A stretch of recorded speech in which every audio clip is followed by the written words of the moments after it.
జగన్ దేశంలోనే ధనిక సీఎం. ఆయన ఏం పని చేశాడో తెలీదు. భారీగా ఆస్తులు మాత్రం పెరిగిపోయాయి. అక్రమంగా డబ్బులు సంపాదించిన వారు నేడు మిగతా వారిని నేరగాళ్లుగా చిత్రీకరించేందుకు ప్రయత్నిస్తున్నారు.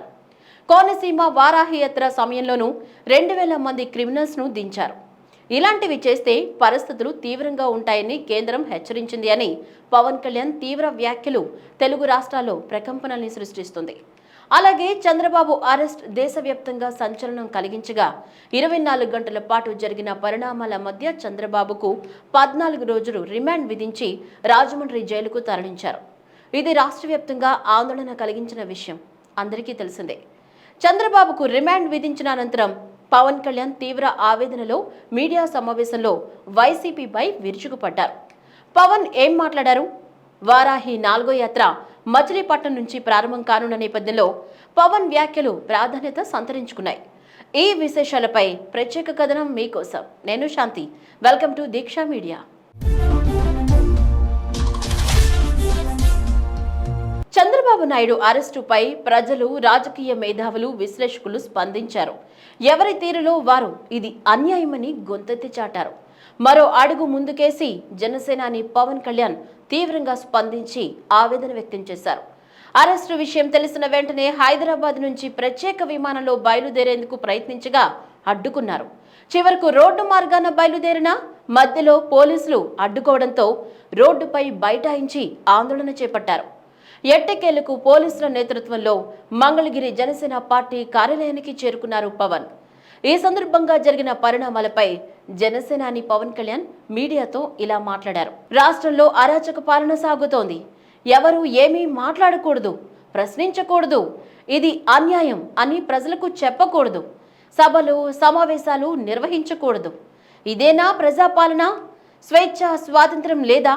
3 సార్లు ముఖ్యమంత్రిగా, జాతీయ నాయకునిగా, ప్రజాబలం ఉన్న నాయకుడు చంద్రబాబుపై వాళ్లకు ఇష్టమైన రీతిలో కేసులు పెట్టి జైలులో పెడితే సామాన్యుడి పరిస్థితి ఏంటి అని పవన్ తీవ్ర ఆగ్రహం వ్యక్తం చేశారు. ప్రజల్లో ఆదరణ ఉన్న నన్నే రోడ్డుపై అడుగు పెట్టకూడదు, ప్రభుత్వానికి వ్యతిరేకంగా మాట్లాడకూడదు వంటి నిబంధనలు పెడితే రాష్ట్రంలో సమస్య చెప్పుకునేదెవరికి? దీనికి పరిష్కారం ప్రజలే. ప్రతి ఒక్కరూ ఆలోచించవలసిన సమయం వచ్చింది. నాకెందుకులే అని కూర్చోకుండా తర్వాత నీవంతే అవుతుంది అని పవన్ అన్నారు. అన్యాయాన్ని ప్రశ్నించకపోతే రాష్ట్రం నుంచి వలస వెళ్లవలసిందే. అందుకే ప్రజలు తిరగబడాలి, అన్యాయాన్ని ప్రశ్నించాలి. రానున్న ఎన్నికల్లో ఓటుతో సమాధానం చెప్పాలి. భయపడితే భారీ మూల్యం చెల్లించుకోక తప్పదు అని పవన్ ప్రజలకు గుర్తు చేశారు. నాలాంటోడికి ఎంత ప్రజాదరణ ఉన్న నాలాంటోడిని ఒక 3.5 దశాబ్దాలు 4 దశాబ్దాలు రాజకీయ అనుభవం ఉన్న ఒక చంద్రబాబు నాయుడు లాంటి వాళ్ళని వీళ్ళు చేస్తే ఈ రాష్ట్రంలో సగటు మనిషి బతకగలడా? ఒక వార్డులో ఉండే ప్రతి వాడు కూడా ఆ స్థానిక వైసీపీ నాయకుడు భయపడాలి అంతే.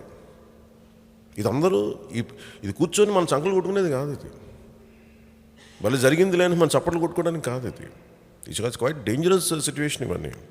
చంద్రబాబును అరెస్టు చేసి తీసుకొస్తుంటే రాష్ట్ర ప్రజలు, అభిమానులు అర్ధరాత్రి రోడ్డుపైకి వచ్చి మద్దతు తెలిపిన విషయం చూస్తే అర్థమవుతుంది.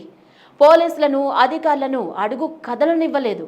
చివరకు చంద్రబాబు నాయుడు ఎవరు ఆందోళన చెందవద్దు, నాకేమీ కాదు, మీరు ఎటువంటి చర్యలకు పాల్పడవద్దు అని చెప్పడంతో ప్రజలు దారి ఇచ్చిన తీరు చూస్తే ఇంకా ప్రజాస్వామ్యం బ్రతికే ఉంది అనిపిస్తుంది. అదే ఒక్క కన్నుతో సైగ చేస్తే రాష్ట్రం అల్లకల్లోలమయ్యేదేమో.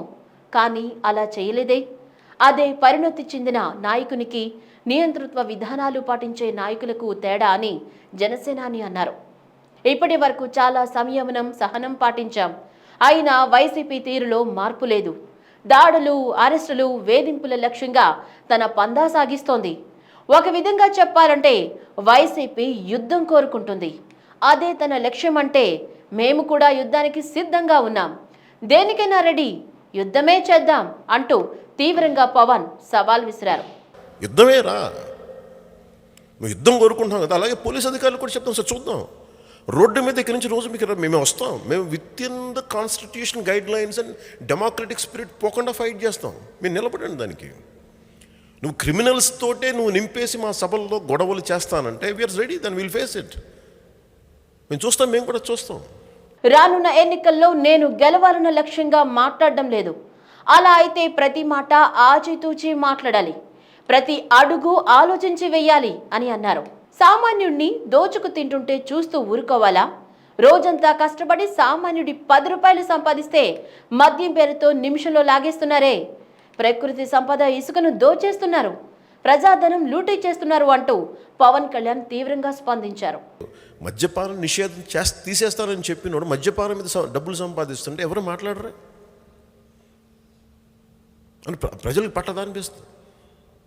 ఇది మన ఒక్క సమస్య, పవన్ కళ్యాణ్కో జనసేనకో మన సమస్య కాదు. ఇది ఎంటైర్ స్టేట్ నలుగుతూ ఉంటే, మనమేమో ₹1 సంపాదించడానికి ఎంత కష్టపడతా ఉంటే, వీడు అడ్డగోలుగా కూర్చోబెట్టి మద్యపాన నిషేధం ఇంత డబ్బులు సంపాదిస్తూ ఉంటే ఎవరికి పట్టకపోతే ఎట్లా? ఇది అందరినీ చంపేస్తుంది. ఇది ప్రజలందరూ మేల్కోవాల్సిన సమయం. ఇది దిస్ ఆర్ డార్క్ డేస్, చీకటి రోజులు అని.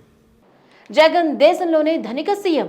ఆయన ఏం పని చేశాడో తెలియదు, భారీగా ఆస్తులు మాత్రం పెరిగిపోయాయి. అక్రమంగా డబ్బులు సంపాదించిన వారు నేడు మిగతా వారిని నేరగాళ్లుగా చిత్రీకరించేందుకు ప్రయత్నిస్తున్నారు. కోనసీమ వారాహి యాత్ర సమయంలోనూ 2000 మంది క్రిమినల్స్ ను దించి 50 మందిని చంపాలని చూశారు. ఇలాంటివి చేస్తే పరిస్థితులు తీవ్రంగా ఉంటాయని కేంద్రం హెచ్చరించింది కూడా. ప్రజల్ని భయభ్రాంతులకు గురి చేస్తున్నారు. మీరు నేరాలు చేస్తే మీరే భయపడాలి, కానీ నేనెందుకు భయపడాలి?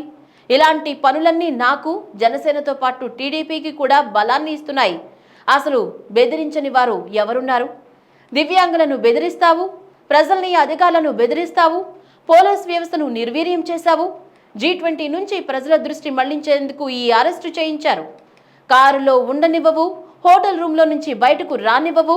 మరి ఇంకేం చేయమంటావు? నాలాంటి ప్రజాదరణ ఉన్న నాయకుడికే ఇలా చేస్తే సాధారణ ప్రజల పరిస్థితి ఏంటి అని ఆయన ప్రశ్నించారు. అందుకే ప్రతి ఒక్కరూ ప్రశ్నించవలసిన సమయం ఆసన్నమైంది. మన కోనసీమ వారాహి యాత్ర అప్పుడు జనంలో కలిసిపోయి ఒక 2000 మంది క్రిమినల్స్ని నింపేసి మీరు ఒక 50 మందిని చంపేయాలి, వాళ్ళు టార్గెట్ ఇచ్చేశారండి వాళ్ళకి. దీనికి చాలా పై స్థాయి నుంచి కేంద్ర ప్రభుత్వం దగ్గర నుంచి ఎక్కడ చాలా పై దాకితే పైనుంచి ఒత్తిడి వచ్చి మీరు ఇలాంటివి చేస్తే మటుకు పరిస్థితులు తీవ్రంగా ఉంటాయంటే అప్పటికి వీళ్ళు ఆగల. అప్పటికి మనకి తణుకులో కొంత చేశారు. ఈ రోజున వీళ్ళు చేస్తున్న పనులన్నీ ప్రతిపక్షాలకి బలం ఇస్తున్నాయి. ఇవన్నీ జనసేనకు కూడా, ఇంక్లూడింగ్ తెలుగుదేశం పార్టీ కూడా చాలా బలం ఇచ్చినాయి ఇవన్నీ. సో ఎక్కడి దివ్యాంగుల్ని బెదిరిస్తావు నువ్వు? పాపం నిస్సహాయతలో ఉన్న వాళ్ళని నడవలేరు, వీల్ చైర్లో ఉండే వాళ్ళను కూడా బెదిరిస్తావు. అధికారుల్ని బెదిరిస్తారు.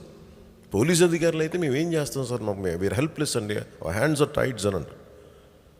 పోలీస్ వ్యవస్థ నిర్వీర్యం చేస్తారు. అన్యాయాన్ని ఎదిరించండి అంటూ జనసేనాని పిలుపునిచ్చారు. 4వ విడత మచిలీపట్నంలో జరగనున్న వారాహి యాత్రలో పవన్ వేసే బాణాలు ఎవరికి తగులుతాయో చూడాలి. అంతేకాదు, ప్రస్తుత రాజకీయ పరిస్థితులను బట్టి చూస్తే ఇప్పటి వరకు జరిగిన 3 యాత్రలకు భిన్నంగా ఉంటుందా? పవన్ వదిలే బాణాలు ఎవరికి తగులుతాయి? ఒకవేళ పవన్ ను కూడా అరెస్టు చేస్తే జరిగే పరిణామాలు ఎలా ఉంటాయి అన్నది తెలుసుకోవాలంటే వారాహి 4వ యాత్ర వరకు వేచి చూద్దాం. ఈ వీడియో గనుక మీకు నచ్చినట్లయితే సబ్స్క్రైబ్ చేయండి, లైక్ చేయండి, షేర్ చేయండి. మరిన్ని అప్డేట్స్ కోసం బెల్ ఐకాన్ని క్లిక్ చేయండి.